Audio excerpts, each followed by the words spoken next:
अस्सलाम वालेकुम नाज़रीन, एक नई वीडियो में खुशामदीद। आज की वीडियो में आपके साथ रेसिपी शेयर करने वाली हूँ चिकन स्विस रोल की। ये चिकन स्विस रोल जो है ये आप बना के घर में रख भी सकते हैं। अचानक से आपके गेस्ट आ जाएं या खुद आपको चाय के साथ कोई मज़ेदार चीज़ खाने को दिल कर रहा हो तो आप जल्दी से इनको फ्राई करें और आप इनको इंजॉय कर सकते हैं। खाने में बहुत ही क्रिस्पी, बहुत ही टेस्टी बनने वाली रेसिपी है, ज़रूर ट्राई कीजिएगा।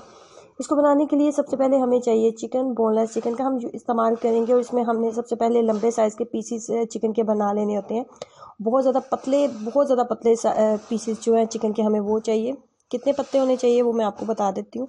इतना पतला होना चाहिए, इसका जितना भी इजाफी गोश्त है वो हम उतार देंगे इसके ऊपर से। और आपको वीडियो में जितना पतला नज़र आ रहा है इतना ही पतला आपका होना चाहिए चिकन को, क्योंकि जितना ज़्यादा पतला होगा इतना अच्छा आपको इसके साथ रिजल्ट मिलेगा। इसके ऊपर जो इजाफी मुझे लग रहा है ये चिकन जो है कुक नहीं होगा अच्छे तरीके से, तो इसको मैं उतार देती हूँ।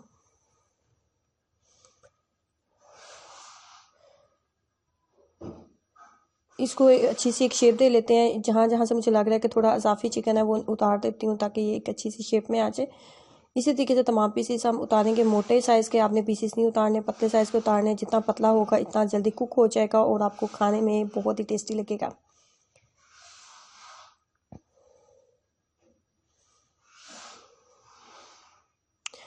इसके बाद कोई भी आपके पास वो बेलन मौजूद है या फिर आपके पास इस तरह का कोई वज़नी सा पत्थर मौजूद है तो उसके साथ आप इसको हल्का हल्का आप इसको प्रेस कर लें, या जो छुरी का जो बैक साइड होती है उसके साथ भी आप इसको कर सकते हैं। मकसद सिर्फ ये होता है कि पहले ही हमने इसको बहुत पतले पीसीस में उतारा है, उसके बाद मकसद सिर्फ ये है कि इसका रेशा जो है वो थोड़ा सा टूट जाए। और मैरिनेशन करने के बाद जब हम इसको ब्रेड के अंदर फिलिंग इसकी करें, हम इसको रोल करें तो ये हमें बहुत ज़्यादा कुक ना करना पड़े, क्योंकि ब्रेड जो है ये बहुत जल्दी ब्राउन हो जाएगी तो चिकन अंदर से जो है बहुत कच्चा रह जाएगा जो खाने में अच्छा टेस्ट नहीं देगा। तो इसलिए हम इसको बहुत पतला कर लेंगे, बिल्कुल इस तरीके से जैसे कि वीडियो में आपको नज़र आ रहा है। अब मेरा मैरिनेशन का तरीका क्या है, मैं इसमें डालूंगी लाल मिर्च पाउडर डालूंगी। उसके बाद 2 मीडियम साइज़ के मेरे पास लेमन जूस थे वो भी डाले थे। उसके बाद नमक डालने के बाद 2 टेबलस्पून के करीब लेमन जूस मैंने इसके अंदर डाला था। तो मीडियम साइज़ के लेमन थे मेरे पास और तकरीबन 2 टेबलस्पून के करीब लेमन जूस मैंने ऐड किया था। लेमन जूस ऐड करने के बाद इसके अंदर डालेंगे गरम मसाला पाउडर, हाफ़ टी स्पून गरम मसाला पाउडर डालें। और उसके बाद थोड़ा सा इसके अंदर जिंजर पाउडर डालें, अदरक का पाउडर डालें। अदरक का पाउडर को जो होता है इसका फ्लेवर बहुत स्ट्रांग होता है, इसलिए बहुत कम मिकदार में इसको डालें। उसके बाद मैरिनेशन के लिए अगर आपके पास ज़्यादा टाइम नहीं है तो आप इसको 1 से 2 घंटे के बाद भी बना सकते हैं, लेकिन मैंने इसको मैरिनेशन जो थी वो मैंने इसको 12 से 13 घंटे मैंने इसको दिए थे। अगर 12 से 13 घंटे आप इसको दे लेते हैं तो इससे आपको ज़्यादा अच्छा रिजल्ट मिलता है। अगर आपको इसी तरह के स्विस रोल अगर आपको खाने हैं तो आप इस तरह चिकन बना के मैरिनेट करके आप लंबे अरसे के लिए फ्रिज में रख दें और जब भी आपका दिल करे ब्रेड के अंदर आप इसको रोल करके तो बना सकते हैं। तो 12 से 13 घंटे के लिए इसको मैं छोड़ दूँगी। उसके बाद लेंगे ब्रेड लेंगे। ब्रेड के चारों जो साइड्स हैं उसके ऊपर से जो आपको ब्राउन पार्ट नज़र आ रहा है ये आपने उतार लेना है। अब यहाँ पे एक बात आपने याद रखनी है कि जो ब्रेड आपने लेके आनी है उसको पहले ओवन में गर्म कर लें या तवे के ऊपर आप इसको थोड़ा सा नरम कर लें।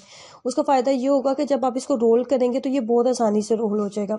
वैसे आप नॉर्मली ब्रेड मार्केट से लेके आओगे तो उसको रोल करोगे तो वो टूट जाएगी, वो अच्छे तरीके से रोल नहीं होगी।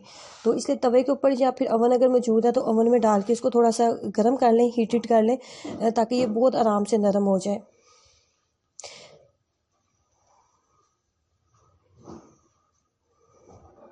ये देखें, वैसे आप नॉर्मली ब्रेड मार्केट से लाएंगे और उसको आप ओवन में गर्म किए बगैर या तवे पे गर्म किए बगैर आप इसको रोल करेंगे तो वो कभी भी रोल नहीं होगी, वो टूट जाएगी। तो अगर ओवन में गर्म कर लिए या तवे के ऊपर गर्म कर लेंगे तो ये बहुत आसानी से रोल हो जाएगी और आपके स्विस रोल बहुत अच्छी शेप में बनेंगे। अगर आपके पास 250 ग्राम चिकन मौजूद है, 1 पाव के करीब अगर आपके पास चिकन मौजूद है तो इसके साथ 20 से 30 आप जो है स्विस रोल बहुत आराम से बना सकते हैं। जैसे आप इसको रोल कर लेते हो उसके बाद आपने दोनों साइड्स के ऊपर आपने जो है टूथपिक लगा लेनी है ताकि ये जब हम इनको फ्राई करें तो अच्छे तरीके से फ्राई हो जाए, ये खुले ना। इस तरह से बना के आप फ्रिज में भी रख सकते हैं और जब भी आपका दिल करे कि आपने मज़ेदार स्विस रोल खाने हैं तो आप इस तरीके से झटपट आप इनको फ्राई कर सकते हैं। ये खराब बिल्कुल भी नहीं होने वाले। इस तरीके से तमाम स्विस रोल मैंने रेडी कर लिए हैं। उसके बाद का जो प्रोसीजर है बहुत ही सिंपल सा है। आपने क्या करना है कि आपने लेना है कुकिंग ऑयल जब आपको लगे कि मीडियम फ्लेम के ऊपर आपने इसको अच्छा खासा गर्म कर लिया तो उसके बाद सिंपल आपने स्विस रोल जो होते हैं फ्राई कर लेने हैं। आपको लग रहा होगा कि ये ब्रेड और ब्रेड को अगर बहुत ज़्यादा कुकिंग ऑयल के अंदर हम फ्राई करेंगे तो इसके अंदर ये जो है बहुत ज़्यादा ऑयली हो जाएगा और ये खाया नहीं जाएगा, तो ऐसा कुछ भी नहीं है। जब भी आप इसको खाएंगे और आप इसको बनाएंगे तो आपको ये बहुत ही क्रिस्पी और बहुत टेस्टी लगेंगे। और बहुत ज़्यादा कुकिंग ऑयल आपने इसको नहीं डाल के आपने नहीं बनाना होता, बस नॉर्मल से कुकिंग ऑयल ही हम इसको लेंगे। और बहुत ज़्यादा टाइम तो इसको लगता ही नहीं पकाने में, बस 5 से 7 मिनट में ये बहुत अच्छे डार्क ब्राउन हो जाते हैं। और इस तरीके से क्रिस्पी मज़ेदार चिकन स्विस रोल जो है आप घर में रेडी कर सकते हैं। एक दफ़ा बनाने के बाद आप इस रेसिपी को बार बार ट्राई करेंगे क्योंकि ये खाने में बहुत टेस्टी बनती है। सो ट्राई कीजिएगा, अपना एक्सपीरियंस मेरे साथ ज़रूर शेयर करें। वीडियो को लाइक करना और चैनल को सब्सक्राइब करना मत भूलें। अल्लाह हाफिज़।